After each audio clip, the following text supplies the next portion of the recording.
هذا واحد يقول حضرت لي مناسبة، يقولوا جنبي لي واحد يقول مرشره ياكل من التمر، يقولوا لا روي من القهوة، يقول يمكن خذاله حول 8 فناجيل أو 7 فناجيل.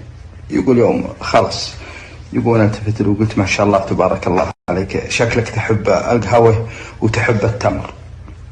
قال بقول لك سالفة. يقول قلت سم. قال أبوي توفى عمره 105 سنين وبشرك لا خرف ولا أمرض.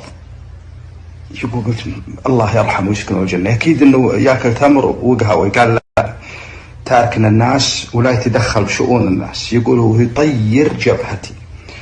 يقول سريت ويقول والله ما أدري أنا تعشيت عند الرجال أو ما تعشيت عنده. لذلك ترك عباد الله فائدة، يجيك لك رد مثل هذا يضيع مستقبلك.